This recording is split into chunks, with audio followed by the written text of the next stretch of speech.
بسم الله الرحمن الرحيم. السلام عليكم ورحمة الله وبركاته.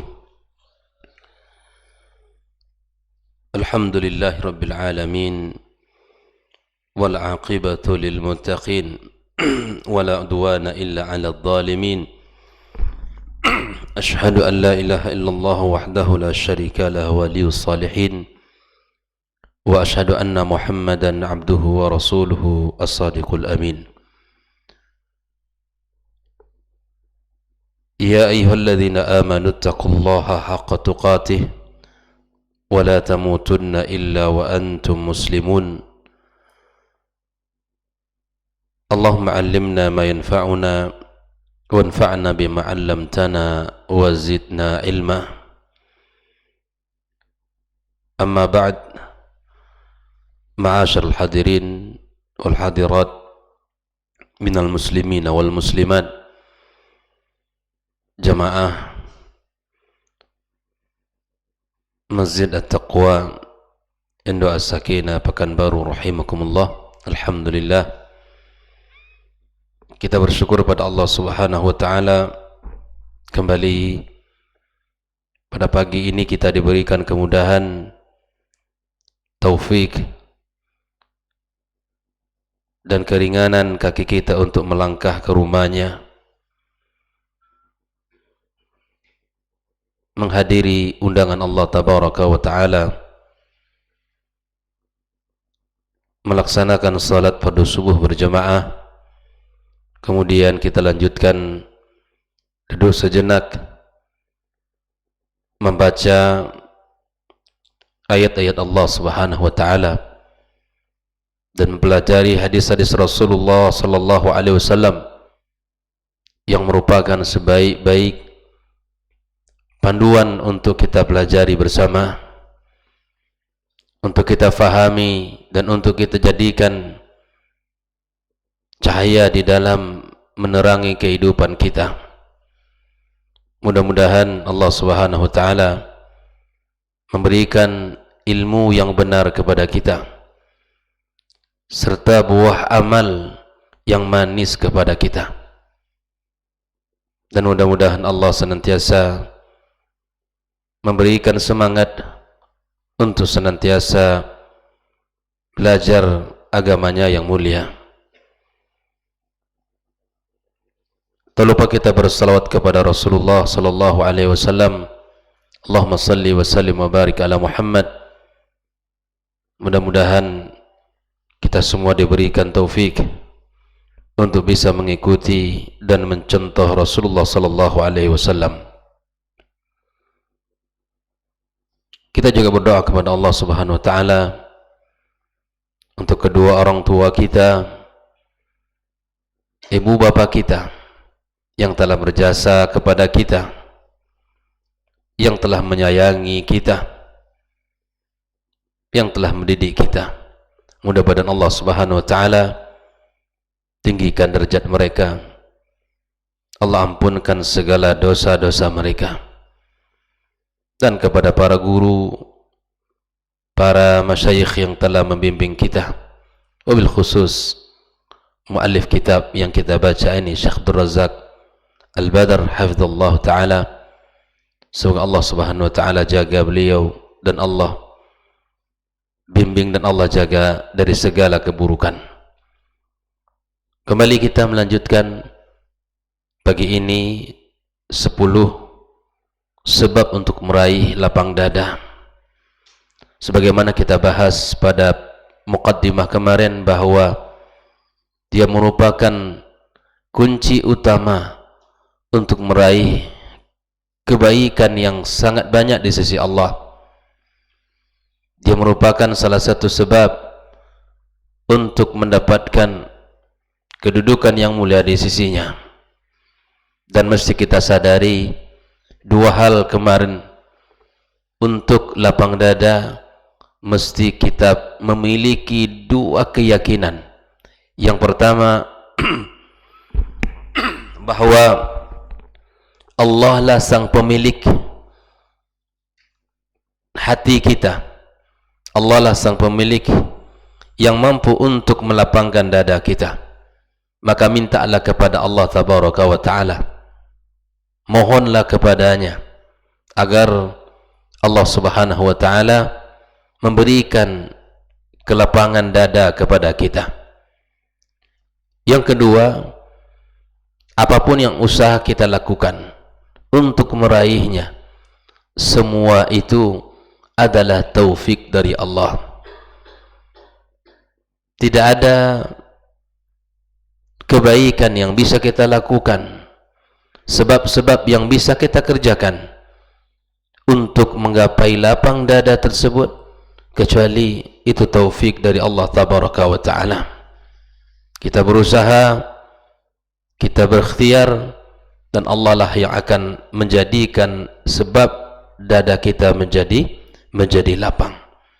Pagi ini kita akan mulai sebab yang pertama adalah tauhidullah wa ikhlasuddinilah, yaitu kita mentauhidkan Allah dan kita mengikhlaskan seluruh agama kita untuknya.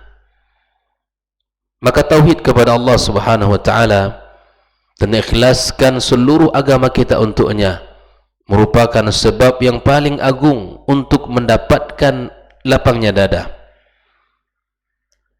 Dan ia merupakan salah satu tujuan di mana Allah menciptakan kita, di mana Allah subhanahu wa ta'ala berfirman di dalam sebuah ayatnya yang mengatakan wa ma khalaqtul jinna wal insa illa liya'budun, bahwa kita diciptakan Allah adalah untuk liwahidun, mengesakan Allah tabaraka wa ta'ala.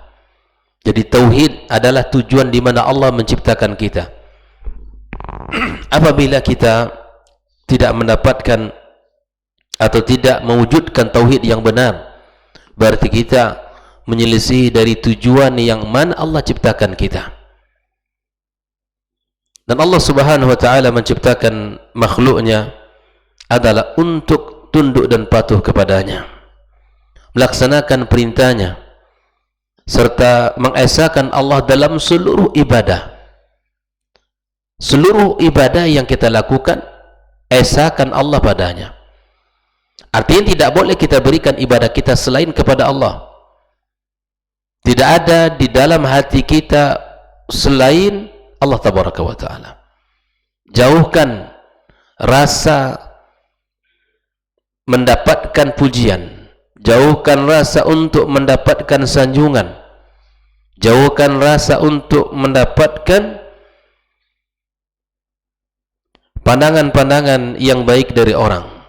Kalaupun seandainya ada orang ingin memuji kita, itu adalah sesuatu yang Allah berikan dari kebaikan kita. Tapi lakukan sesuatu bukan untuk manusia, karena hal inilah yang akan menjadi bumerang di dalam amal. Ketika amal tidak dihiasi dengan ikhlas lillahi tabaraka wa ta'ala, maka kemudian ibadah itu akan menjadi sesuatu yang sia-sia di sisinya. Allah tabaraka wa ta'ala katakan wa annal masajida lillahi fala tad'u ma'allahi ahada. Masjid itu milik Allah, maka tidak pantas bagi kalian beribadah yang kita ikutkan yang lain bersama Allah. Masjid adalah untuk ibadah, dan ibadah hanya kepada Allah. Tidak pantas untuk kita berikan ibadah kita kepada yang lain, yang mana mereka makhluk seperti kita, yang mana mereka makhluk seperti kita. Allah juga katakan wa ma umiru illa liya'budullaha mukhlishina lahuddin hunafa, bahwa Allah tidak perintahkan kepada kita beribadah kecuali mengikhlaskan agama kita kepadanya. Maka kata Syekh Abdul Razak Al-Badr, fa kullama kana al-'abdu a'zama tahqiqan litauhid wa a'zama inayatan bihi wa ri'ayatan li huquqihi wa wajibatihi wa bu'dan an nawaqidihi wa nawaqisihi, kana dhalika atamma fi inshirahi sadrihi wa rahati qalbihi wa tuma'ninati nafsihi wa sa'adatihi fid dunya wal akhirah. Yang mana beliau menjelaskan bahwa setiap hamba yang mampu mewujudkan tauhid yang benar dan memperhatikan dengan perhatian yang besar dan memberikan hak-hak dan kewajibannya, jauh dari sesuatu yang membatalkan tauhid atau yang menguranginya, maka akan sempurna pula lah lapang dada seseorang, dan akan tenang pula lah hatinya, dan akan nyaman pula lah jiwanya, dan dia akan bahagia di dunia dan di akhirat kelak.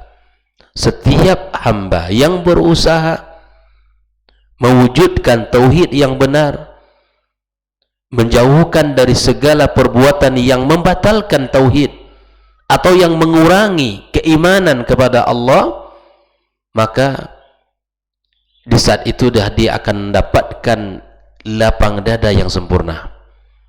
Setiap kali usahanya lebih sempurna, lebih besar untuk menjaga tauhidnya, maka di setiap itu pula lah dia akan merasakan betapa indahnya dan betapa nyamannya jiwanya. Terbebas dari segala bentuk kesyirikan, terbebas dari segala bentuk belenggu-belenggu ya syahwat yang akan mengekang jiwanya, terbebas dari segala bentuk perkara yang akan membuat dia hina. Kita dilahirkan Allah dalam keadaan ahrar, bahwa kita ini makhluk yang hanya tunduk kepada Allah semata, tidak boleh tunduk kepada yang lain. Pada bab ibadah tidak boleh kita berikan kecuali kepada Allah.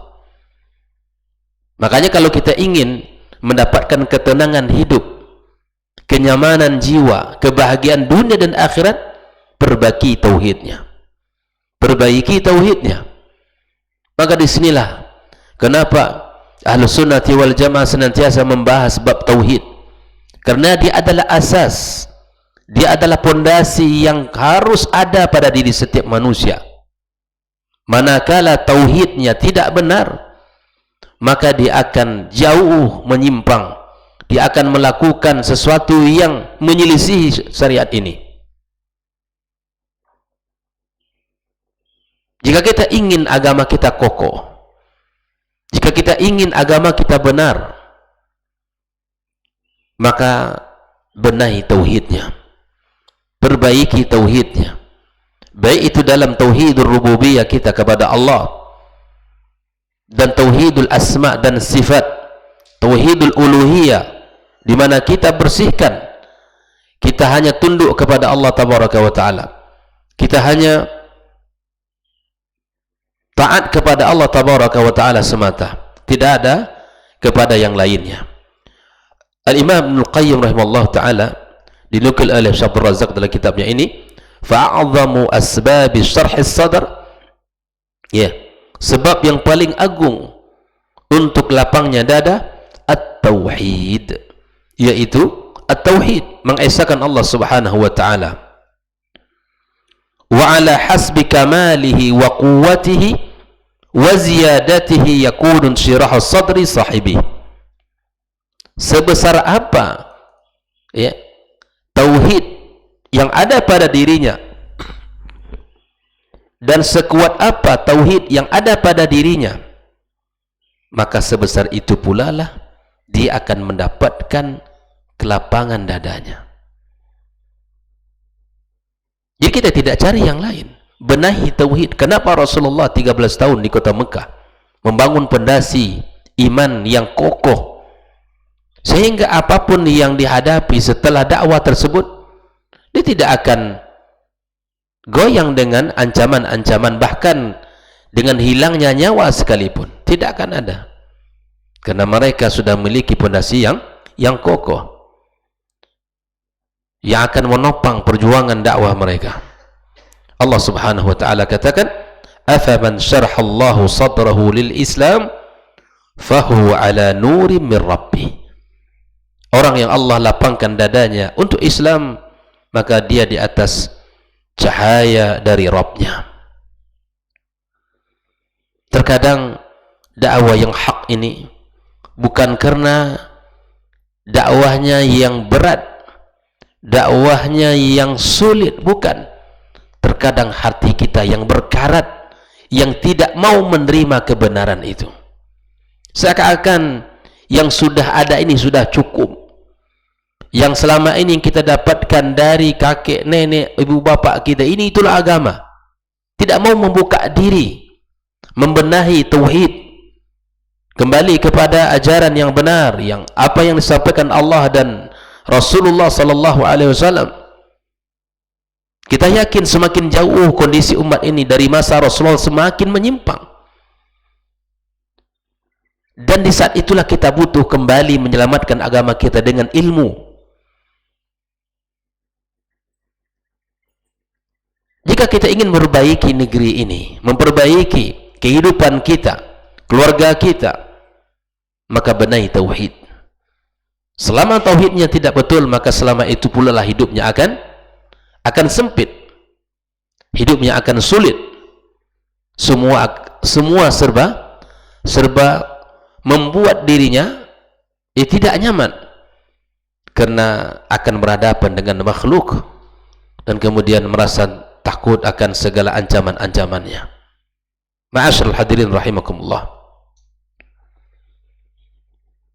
Ayat yang kedua yang dinukil oleh Syekh Abdul Razak, "Faman yuridillahu ay yahdiyahu yashrah sadrahu lil Islam." Ya, barang siapa yang Allah inginkan baginya hidayah, maka Allah lapangkan dadanya untuk Islam. Dan begitulah Allah tabaraka wa taala memberikan jalan kebaikan untuk kita. Kemudian beliau mengatakan, "Fal huda wa tauhid min a'zami as-sababi syarhis sadr." Petunjuk dan tauhid adalah sebab yang agung untuk lapangnya dada kita. Wasyirku wadh-dhalalu min a'zami asbabi dhiqis sadr wa inhiraji. Dan kesyirikan serta kesesatan adalah sebab yang agung untuk menjadikan dada kita sempit dan merasa sulit. Oleh itu ikhwani kaum muslimin rahimakumullah, beliau mengatakan, "Wa innama khuliqal qalb alladhi fi sadril insan li tauhidillah wal ikhbati lahu azza wa jal." Allah menciptakan hati kita, yang ada pada dada kita adalah untuk mentauhidkannya. Fa idza ukhrija anil ghayati allati khuliqa li ajliha ittarab. Kalaulah tujuannya tidak tercapai, di mana Allah menciptakan hati kita ya untuk tunduk dan patuh kepadanya, maka jika tidak tercapai tujuan itu, dia akan goyang. Wa dakhala alaihi min al-humumi wal ghumum wal muqaddirat bihasbi bu'dihi an tauhidillah wa khilasid din lahu. Maka ketika ya hati itu tidak tunduk dan patuh kepada Allah, tidak mentauhidkan Allah, maka akan masuk segala bentuk gangguan-gangguan ya berupa al-humum, kegundahan, ketidaknyamanan, dan perasaan-perasaan yang meresahkan. Dan sejauh mana dia jauh dari tauhid, maka sejauh itu pula lah hatinya akan resah dan gelisah. Makanya ketika Rasulullah SAW mengatakan, "Jaddidu imanakum," perbaharuilah iman kalian, kata Rasulullah. Maka para sahabat bertanya, bagaimana caranya ya Rasul? Maka kemudian Nabi SAW mengatakan, dengan memperbanyak mengucapkan la ilaha illallah. Kalimat tauhid, la ilaha illallah. Nabi mengajarkan untuk memperbaharui iman kita dengan memperbanyak kalimat, mengucap kalimat la ilaha illallah. Karena itulah yang akan mengokohkan kita, yang akan membuat kita tegak berdiri, yang akan membuat kita bisa kencang berlari di dalam kebaikan, yang akan menyemangati kita di dalam hidup ini, dalam segala masalah yang kita hadapi. Karena mukmin yang benar tauhidnya, dia yakin tidak ada masalah yang tidak terselesaikan, dan tidak ada perjalanan kecuali ada ujungnya, dan tidak ada sesuatu kecuali akan ada solusinya. Karena tauhid yang benar itu yang akan membuat dia ya tegak dan bisa bangkit dari keterpurukannya. Ma'asyiral hadirin wal hadirat rahimakumullah. Ini yang pertama yang dikatakan oleh Syekh Abdul Razak, bahwa sebab pertama ini adalah tauhidullah tabaraka wa taala dan mengikhlaskan agama kita kepadanya. Adapun sebab yang kedua ma'asyiral hadirin adalah an-nur alladhi yukdhifuhu Allah azza wa jalla fi qalbi abdi, yaitu cahaya yang Allah berikan di hati seorang hamba. Sebagaimana Allah katakan tadi dalam surat Az-Zumar, barang siapa yang Allah lapangkan dadanya, maka barang siapa yang Allah lapangkan dadanya untuk Islam, maka dia atas cahaya dari Rabbnya. Apa makna cahaya ini? Wahwa nurul iman, yaitu cahaya iman yang Allah berikan di hati seorang mukmin. Maka dengan cahaya iman itu hatinya akan lapang, dadanya akan lapang, dan membuat hatinya senang. Dan apabila cahaya ini diangkat, hilang dari hati seorang mukmin, maka disitulah hidupnya akan sempit, di hatinya tidak akan nyaman, dan dia berada dalam keadaan sulit. Oleh ikhwani kaum muslimin rahimakumullah, Al-Hafidh Ibn Rajab mengatakan, fal qalbu alladhi dakhalahu nurul iman wansaraha bihi wanfasakh, hati yang masuk padanya cahaya iman, maka hati itu yang akan membuat dia lapang, dia akan tenang untuk melakukan kebaikan, nyaman dirinya, dan dia akan menjauhi kebatilan, membenci segala bentuk keburukan. Jadi kita bisa mengukur diri kita. Kalau kita senang dengan kebaikan, cinta kepada amal saleh, condong kita kepada hal-hal yang positif, itu tanda hati kita ada cahaya iman. Tapi manakala hati kita, manakala keinginan kita sesuatu yang buruk, menginginkan pekerjaan-pekerjaan yang dibenci Allah, dekat kepada perkara yang tidak disukai Allah dan Rasul, maka itu tanda cahaya di hati kita lagi redup, tidak hidup, tidak memancarkan banyak kebaikan. Maka itu kebaikan akan melahirkan kebaikan-kebaikan berikut. Sebaliknya, keburukan akan menarik kita kepada keburukan-keburukan berikutnya. Oleh ikhwani kaum muslimin, maka sebab yang kedua adalah cahaya. Maka jagalah cahaya yang Allah berikan di hati kita. Jagalah cahaya itu, jangan sampai dia redup, jangan sampai dia padam. Jagalah Allah, jagalah di dalam menjaganya tersebut. Maka di sini kita senantiasa meminta kepada Allah tabaraka wa taala ayujaddidal imana fi qalbi, agar Allah perbaharui iman itu di hati kita, dan agar Allah tambahkan cahayanya lebih terang lagi. Maka di sini Rasulullah SAW mengatakan, fas'alullaha ayujaddidal imana fi qulubikum. Ya Allah, mintalah, kata Rasulullah, doalah, mintalah kepada Allah agar Allah Subhanahu wa taala ya perbarui iman di hati kalian. Allah Subhanahu wa taala mengatakan, walakinnallaha habbaba ilaikumul iman wa zayyanahu fi qulubikum wa qarraha ilaikumul kufra wal fusuqa wal isyan ulaika humur rasyidun. Inilah orang-orang yang ar-rasyid, di mana Allah Subhanahu wa taala, Allah jadikan hatinya, ya kita condong kepada keimanan. Allah jadikan iman itu sebagai perhiasan dalam hatinya, dan dijadikan dirinya benci kepada kekufuran, kefasikan dan kemaksiatan. Ikhwani kaum muslimin rahimakumullah, maka mintalah kepada Allah tabaraka wa taala agar Allah perbaharui iman kita. Karena Allah yang akan memberikan cahayanya, maka minta kepada pemilik cahaya itu, Allah tabaraka wa ta'ala, agar Allah senantiasa jadikan cahaya semakin terang, semakin kuat, dan semakin menerangi hidup kita.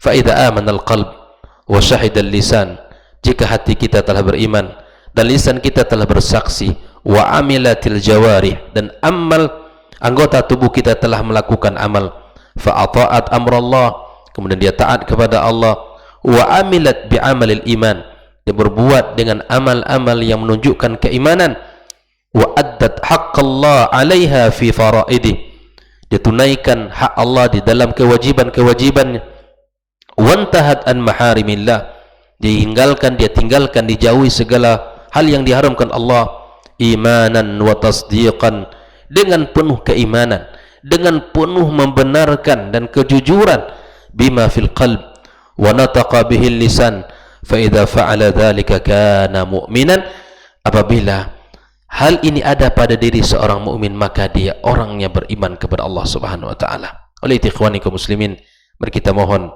dan meminta senantiasa kepada Allah agar Allah perbaharui iman kita. Allah berikan di hati kita cahaya itu, dan jangan sampai Allah mencabut cahaya, bahkan memadamkan cahaya di hati kita.